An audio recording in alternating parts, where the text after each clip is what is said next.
mengetahui secara pasti siapa pelaku atau tersangka pelaku yang melakukan penembakan, latar belakangnya seperti apa, namanya siapa, latar belakang atau motif yang membuat si pelaku tersebut melakukan penembakan itu juga apa. Dan ini memang akan jadi titik yang sangat penting dalam investigasi lebih lanjut, terutama untuk mengetahui motif pelaku dan juga kondisi mental dari pelaku tersebut.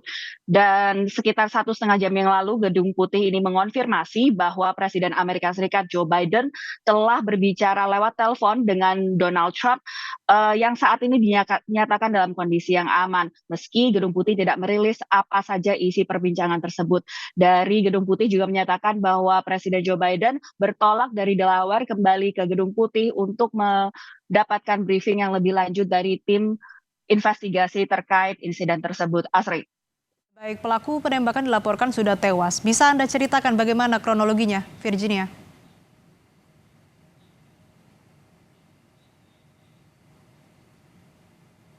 Merupakan salah satu yang disampaikan juga oleh Pas Pampres Amerika Serikat Secret Service ini menyatakan terjadi pada pukul 6 ketika penembakan terjadi memang terlihat penembakan itu atau tersangka yang melakukan penembakan berada di posisi yang lebih tinggi dibandingkan rally tempat kampanye Donald Trump sedang memberikan kampanye atau pidatonya tersebut.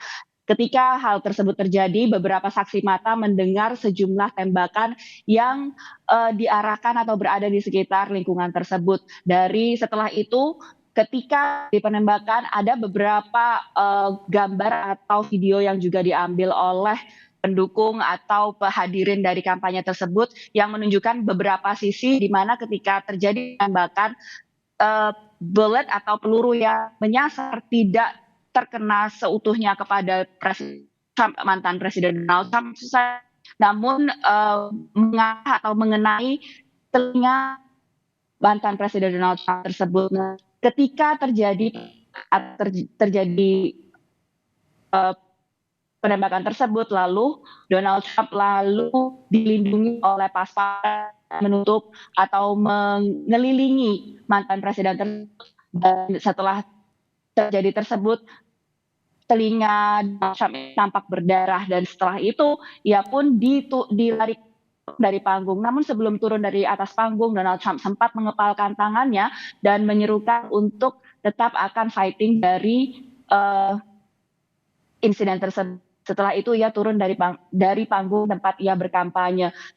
Beberapa saat kemudian diketahui bahwa penembakan telah dinetralkan oleh Pas Pampres dan tembakan-tembakan yang lainnya masih terus diinvestigasi siapa yang melakukan atau siapa yang mengenai beberapa korban yang terkena tembakan dalam rally tersebut. Asli. Apakah peristiwa seperti ini, seperti serangan maksud kami ini pernah terjadi dalam kampanye Presiden Amerika Serikat sebelum-sebelumnya? Pembunuhan Robert F. Kennedy Jr. yang adik dari Presiden John F. Kennedy Jr. John F. Kennedy yang tewas karena penembakan pada 1968 setelah ia menang dalam pemilihan pendahuluan dalam Partai Demokrat sendiri posisi sebagai kandidat calon presiden untuk maju ke pemilihan umum di Amerika Serikat pada saat itu. Memang ini bukan paralel yang tepat kalau misalnya kita lihat dalam kondisi saat ini, namun upaya penembakan tak hanya menyasar pada presiden, tapi juga kepada kandidat presiden.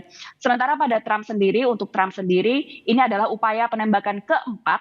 Percobaan pertama terjadi ketika ia menjadi kandidat presiden pada tahun 2016 lalu, tepat pada bulan Juni, lalu kali menjabat sebagai presiden pada tahun 2017 lalu. Upaya penembakan ini ada yang profil yang sejak upaya penembakan yang dilakukan kepada Ronald Reagan pada tahun 1981 lalu dan juga terjadi di saat atmosfer atau suasana politik Amerika Serikat yang sangat terpolarisasi, terutama ini 4 bulan menjelang pemilu Amerika Serikat dan juga sekitar 5 hari sebelum Donald Trump ini secara resmi akan dijadikan atau dicalonkan sebagai calon resmi dari Partai Republik yang akan dilakukan dalam konvensi nasional di Milwaukee pekan. Nah, ini tentunya menjadi salah satu titik yang sangat diperhatikan dalam publik Amerika Serikat. Tadi kita melihat ada komparasi ya, bagaimana prediksi selanjutnya terhadap pemilu di Amerika Serikat, bagaimana ini bisa mempengaruhi atau insiden ini akan mempengaruhi pemilu Amerika Serikat. Kita lihat sedikit ada komparasi dengan upaya pembunuhan Ronald Reagan pada tahun 1981 lalu. Setelah upaya pembunuhan yang ditujukan kepadanya, tingkat approval atau persetujuan dari kinerja kepresidenan Ronald Reagan pada saat itu yang menjabat sebagai presiden ini melonjak signifikan sebanyak 8%, dari 60% menjadi 68%, karena adanya simpati dari warga Amerika terutama terhadap upaya pembunuhan yang ditujukan kepadanya. Trump sendiri dijadwalkan masih terus akan menghadiri beberapa event yang sudah dijadwalkan kepadanya. Salah satunya adalah untuk hadir dalam event UFC yang akan berlangsung di Denver, Colorado. Asik. Ya baik, lalu kan tadi Anda menyebutkan juga kondisi Donald Trump saat ini memang sudah dievakuasi begitu, sudah berkomunikasi juga dengan Joe Biden. Lalu informasi apa lagi yang Anda peroleh dari kondisi Donald Trump terkini, Virginia?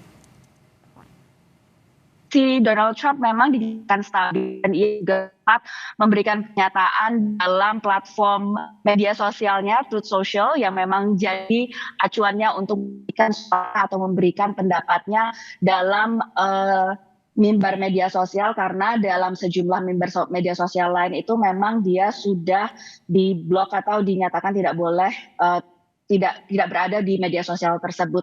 Dan dari pernyataan-pernyataan yang dia sampaikan dalam mimbar tersebut memang ditujukan bahwa ia ingin menyampaikan terima kasihnya kepada para dan juga pihak berkeamanan yang sudah melindungi dia dalam atau merespon secara cepat dalam upaya yang dilakukan kepadanya.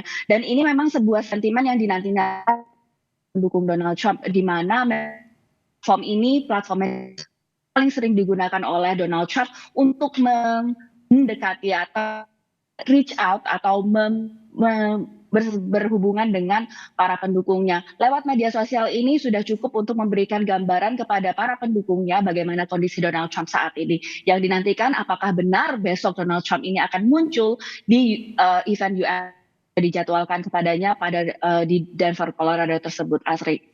Baik, kita nantikan kehadiran Donald Trump besok. Kita akan lihat bagaimana kemudian perkembangan penyelidikan juga dari kasus penyerangan ini. Terima kasih laporan lengkap Anda, jurnalis VOA Virginia Gunawan dari Washington DC.